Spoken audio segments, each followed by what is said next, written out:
Hey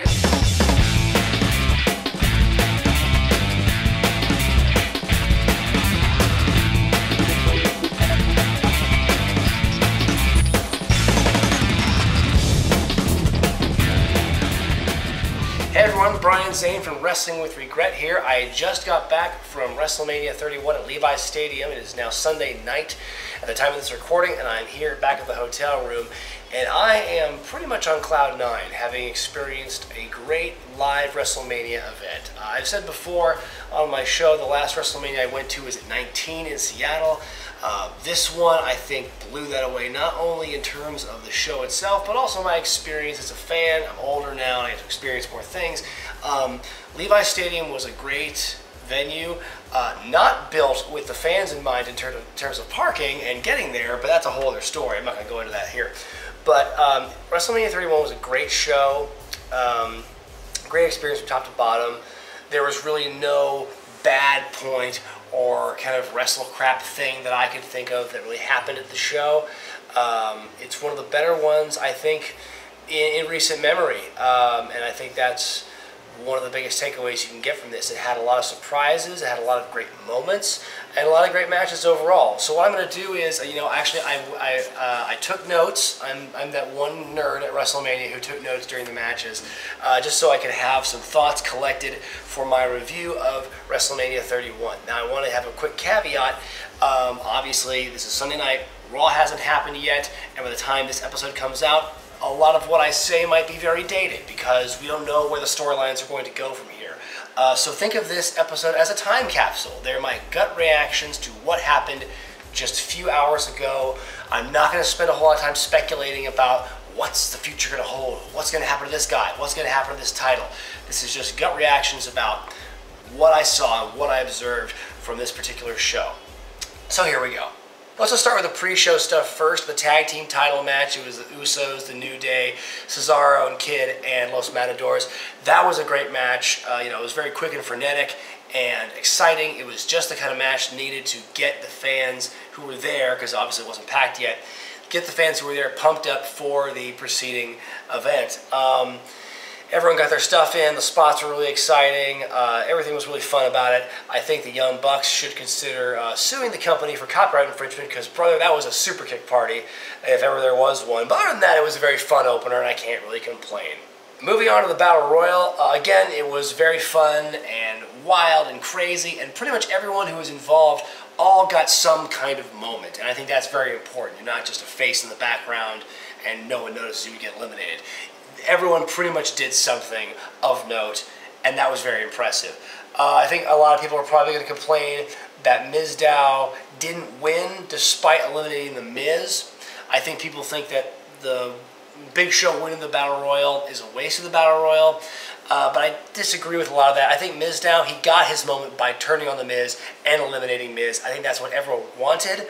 I think whether or not he won was kind of irrelevant in the grand scheme of things, because I think Mizdow will get his moment. I'm sure they're going to have a proper singles match going into Extreme Rules.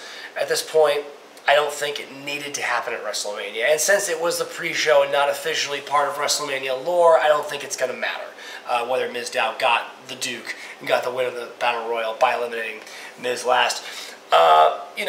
With Big Show winning, you can take it or leave it, because last year we learned that winning the Battle Royal doesn't mean anything, especially if you're Cesaro, because he had his big moment and nothing came of it. So Big Show winning it, I guess you might say it's a waste. I mean, it makes sense because Big Show is this generation's Andre the Giant in terms of his size and the way he was perceived for a long time. Obviously, it's not the same now because he's much older, but I think it was just, it was a good match overall. I didn't walk away from that match saying, oh gosh, they ruined the finish. I think it was, it was what it was. It was a fun multi-person match. Everyone got their stuff in. Who wins is irrelevant at this point. It's one of those things like, well, does the Andre the Giant Battle Royal mean anything? We'll see in the next few years how this goes if they keep it going, but I think this was fine. It served its purpose. Moving on to the 7-person ladder match. First of all, I just want to say I popped for Stardust's entrance attire, the Mr. Sinister outfit. I thought that was really cool. again, very exciting match. You know, it's one of those things, what can I say about all these matches? Because they were all really awesome in their own way. Everyone delivered. That's the one thing you're going to hear me say or allude to throughout this review. I think everyone just knocked it out of the park. Everyone did what they're supposed to do, and all the fans were going to walk away pleased with the result. It wasn't one of the, there was not really a bad match on the card, and this match, you know, really got things underway in a big way, and everyone, you know, had great spots, and the ladder match was great. I think Dean Ambrose's spot where he went through the ladder, I mean, we've seen it before at other WrestleManias. At this point, like, how many times can you see someone, as jaded as this sounds, how many times can you see someone go through a ladder and have it break in half and the paramedics come? Because we've seen that before. We've seen it with Sin Cara. We've seen it with, I think it was Hardy and Orton several years ago at WrestleMania. You know, that it's happened before. It's one of those things where I wish Ambrose had done more crazy stuff. The elbow drop he did from the top of the 16-footer onto the guys on the outside was a great spot. That was cool. But other than that, you know, again, very exciting match, and it was a very satisfying conclusion with Daniel Bryan winning. Now, the whole thing with the Intercontinental title, everyone was saying, well, Bryan winning the title is going to add prestige to the belt. You know, whether that happens, who knows if it's going to happen. I think titles are pretty much meaningless in today's WWE. I think everyone knows that.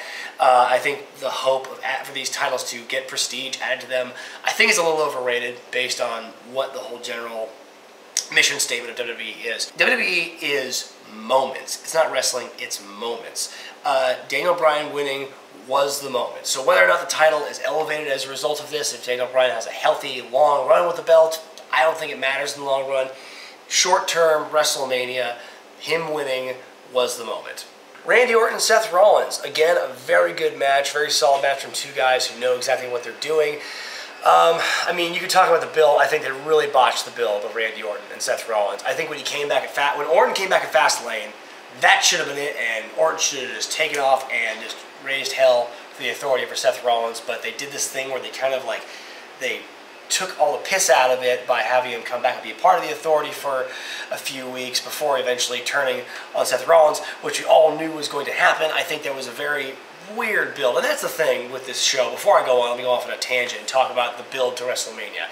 It was one of the worst builds in WrestleMania history. I think we can all agree on that. I mentioned it in my little preview video last week, but you know, I think, and I don't know if that made WrestleMania a better show, because everyone kind of expected the show to be such crap based on the build, and then everything just way over exceeded expectations because everyone kept their expectations low. I don't know if that was the case with everyone, but that was definitely the case with me. I didn't think the show was going to suck, but I went in with low expectations, knowing the build was crap, but knowing that the matches on paper were good. Going back to this, Orton Rollins is a very solid match. The finish was awesome. The elevated curb stop attempt in the RKO. Never seen that before. That was awesome. That got people out of their seats. It was awesome. The one thing I have to say about it, and is something I will say further along in this show because it happens a lot, and if you see it the first time, you'll see it every time, is that it's this constant thing they do now that they've done forever, ever since like WrestleMania 15, where people will trade finishers. They'll get a finisher, they'll kick out. Then that person will get a finisher, and they will kick out. That happened in this match. It happened in pretty much every match after that on the show. But other than that, that's one small nitpick. It was a good match other than that. Let's talk about Sting Triple H. I thought, let's get the intro out of the way, Triple H's introduction. I thought it was hokey as hell for the first half of it, basically. Everything up to when you saw the Terminators rise from below. I mean, obviously, it's a tie-in with the movie, and we all get that. And then having them just come up and show up by themselves. To me, it was so Disneyland. That's the one thing I thought about it. It was like, oh, so hokey. But then when Triple H came out and had the hybrid of the King of Kings with the T800 stuff on it, I thought that was, okay, that made it cool. Like, okay, you win, Triple H. You win the intro wars. You know, you will it forever and ever. Boy, night of cameos, this match. It was kind of ridiculous. Like, Triple H played his DX summon card, and then Sting played his NWO summon card, which I thought the NWO thing was really weird, because didn't Sting, like, wage a whole war against the NWO for like a year and a half in WCW, and then he joined the Wolfpack, which wasn't the same as Black and White, and that whole thing. Let's not talk about that. But yeah, it was cool. I actually legit jumped out of my seat when the NWO came out and Hogan was with them. Like, oh my God, blew my mind. I don't know if the match needed all those cameos though, because the draw of Sting being in a match in WWE for the first time, that was the draw. You know, I don't think, and you knew that those two were going to get a good match out of each other, because they did. Before all the run-ins and all the wacky crap with DX and the NWO, it was a fine match, and it showed Sting can still work. I thought by the end, Sting looked so ridiculous that the makeup wearing off in the first 2 minutes is bad enough, but then that hair, oh my God, that hair. It was like a young Doc Brown. That's the best way I could describe it. Other than that, you know, it was an interesting match, and seeing the DX and the NWO come out, it was cool. It was a great way to get the legend pop happening. But other than that, overall, I don't think it was needed, but it added another layer to the match. When you consider there were a lot of other just singles matches at WrestleMania, this added a layer to it that made it stand out and made it unique. So I guess in a way, it was nice those cameos were there, but I thought it was a little too much bells and whistles. But other than that, again, very good match. Very surprised that Sting lost. I thought that Triple H would do the job, because that's what he does at WrestleMania now that he's an elder statesman. But, you know, was it one last FU to WCW? Who really knows? I think Sting probably could have used that win. But hey, you know, if Sting and Undertaker face off at WrestleMania 32, at least they will have both had losses at WrestleMania, so they'll be even. I don't know. Divas match. What can I say? It was fun. It was exciting. They gave the Divas a chance. It was a good match. It was not just some 4-minute kind of match. You know, it was good. It was competitive, and everyone looked good. What can I say? It was good, and the fact that it was right after Triple H, this match and the concert that immediately preceded it, those were the palate cleansers. What are you gonna do? Rusev and Cena. That was a really fun match. I gotta say, it was it was a physical match. I really enjoyed it. I do want to say Rusev knows how to make an entrance. I'm glad Lana showed up for this one. The fact that she was off TV for the last few weeks, I thought was a little ridiculous. I think that whoever booked her to shoot a movie during WrestleMania season build should have their head examined. It was a very weird decision, because to not have Lana there during the build, it's doing a disservice to Lana and to Rusev, because Lana helped make Rusev. Lana helped people forget that Rusev is not Russian. It was just one of those things I couldn't understand why they did it that way. So to have her there, so she could at least have a WrestleMania moment, was awesome. And it's good for the both of them. I think them teasing a Lana-Rusev breakup is dumb. I think the fact that, you know, it's the first loss and already things are falling apart, I think they're rushing it. And like I said, I think Lana and Rusev make each other. Lana has helped make Rusev go well beyond just the two-dimensional foreign bad guy gimmick, and so I hope they don't split them up. Again, I don't want to spend too much time speculating on the future, but I hope they don't split them up soon. I hope they keep going. But yeah, it was a good match. The Triple H, Stephanie, Rock, Ronda Rousey segment was awesome. It was what it was. I was wondering how they were going to fill 4 hours with 7 matches, and this is one of the ways they did it, with a big old segment. But you know what? The segment was great, because everyone was just on point and just nailed everything.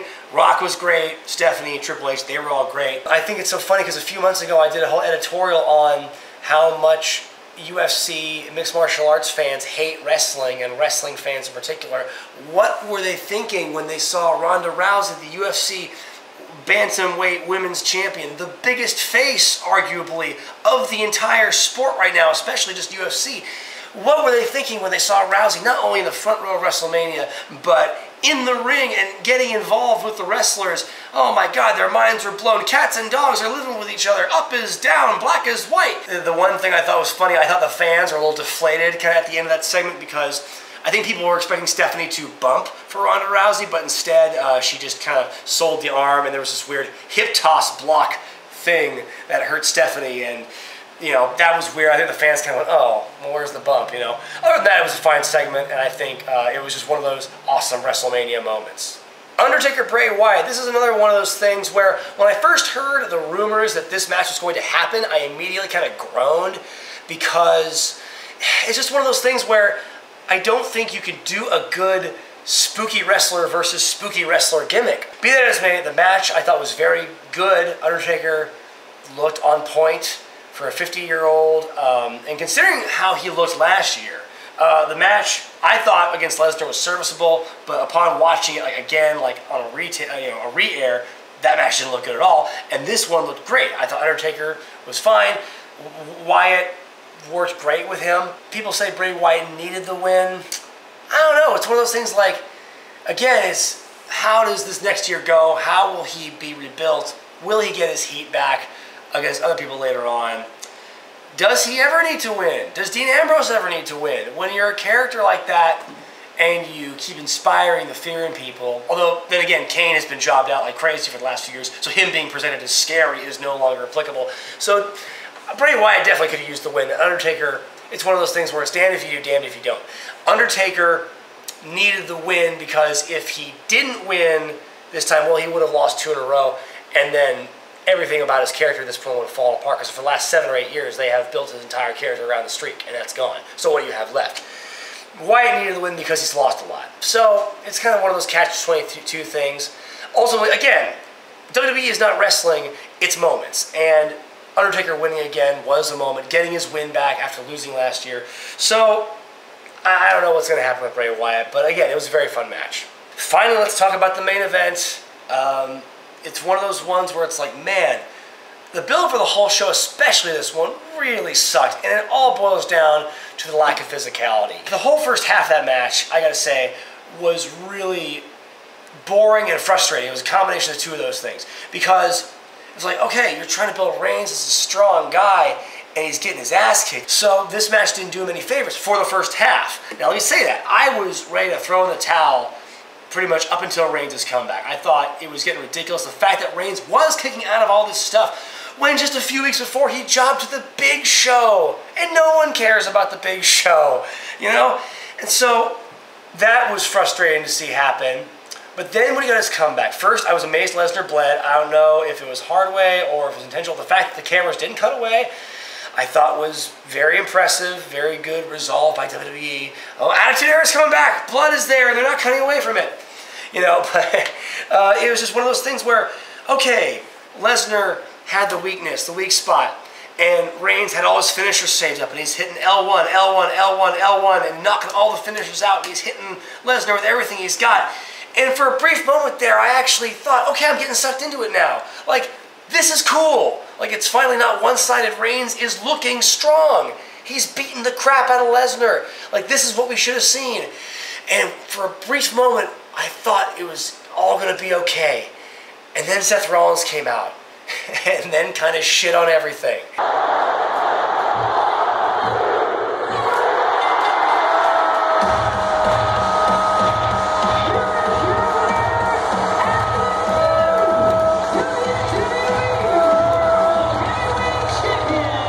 It was a cool moment, Rollins coming in, cashing in Money in the Bank in the main event. People have been wanting that moment to happen for years, and it finally happened, and now it can never happen again, so no one say that ever again on the message boards. So it happens, and then there's the big, awesome moment, but all I could think of right after the match was that just took away everything we have seen up to this point. You can the build for Reigns Lesnar was crap, but it was building to something. Rollins cashing in just undid everything that was built up to in the previous 2 months with Royal Rumble, with Fastlane, with the weeks leading up to it, even the stupid tug-of-war. I mean, you could have spun the tug-of-war as some kind of cool moment. They edited it that way in the hype package. The tug-of-war looked cool in the hype package. And they took it all away. They took the whole match away that everyone was building up to. Reigns and Lesnar beating the hell out of each other. Reigns finally showing that he can do stuff and that he can look good. Now it's all gone. Lesnar looked okay because he lost the title without getting pinned, and that's good for him. But again, it goes down to Roman Reigns. They've been building up as the next top guy, and then for him to have the piss taken out of him at this opportune moment. But again, it was a very exciting end to a very exciting show. Final summary of WrestleMania, top to bottom. I think everything delivered. I think it was a more than solid show. Everyone just kicked ass out there and just put everything on the line, and it was awesome. And there were moments to be had everywhere. In the pre-show, where everyone gets mad that the matches get moved to pre-show, and they have a good point, but they got to do something with that time. And the pre-show delivered. The pre-show was a great pre-show, you know. And then Mania was great. So many good moments. The intros were great. My God, Rusev's entrance was so epic. Triple H's entrance started out weird, but then it got awesome. And then the matches themselves, and the cameos and the segments, the non-wrestling bits, except for the concert. Everyone can agree we hate the concert, but at least it was mercifully short. The Divas match was great. Even without grading it on a curve, it was fine. Everything, top to bottom. I've been going through my notes here. What can I say? The one takeaway I would have to say is I was really sick to death of finisher kick out, over and over again. Every match except for the opener, essentially, because he didn't really have finishers in the ladder match. But that's nitpicking. Everything else was awesome. I mean, I said last year how great of a show WrestleMania 30 was, and I said at the end of that review how crappy 31 was going to be because it would not be able to live up to the hype, would not be able to live up to what happened at 30. Everyone was pissed that Daniel Bryan didn't get to be in the main event this year, but he still got his moment. He still got his win. He still got a title. And the main event was still interesting. And then everything else in between that was still awesome. I don't know how you could say boo to this show overall. The live crowd, I mean, I think people were going to be worried. Again, I watched it live. I haven't seen it on the network. So you tell me how the crowd sounded. And because people say that open air stadium WrestleManias don't always sound as good because the sound travels upward and you don't get to hear the pops. But brother, let me tell you, there were so many pops. Pops were to be had, pops left and right. This show had the crowd on the edge of their seat from beginning to end. Except for, the Divas match, because again, they had just come off Triple H Sting and that was cameos aplenty, so everyone was just exhausted from that. What can I say? WrestleMania 31 was a great show. I was so thrilled to be at that show. I was so lucky and fortunate to have box seats. I don't want to brag about it, but I had box seats to the show, except we were behind the set, so it wasn't the best view in the world, but it was still awesome, and the fact that I got in for free, again, I don't want to brag, but I got free box seats to WrestleMania, and it was the best. It was the coolest thing. But again, that might have played into my opinion of WrestleMania 31, but even if that hadn't happened, I think WrestleMania 31 has to easily be one of the top 5 to 7 Manias of all time. Is that too much to ask? Let me know in the comment section what you thought of WrestleMania 31. Be sure to like this video, subscribe to Wrestling with Regret, share this video, and don't forget to buy the Wrestling with Regret t-shirt. You can't have the Zubaz though, because brother, they're mine. I'm Brian Zane, and I'll see you next time.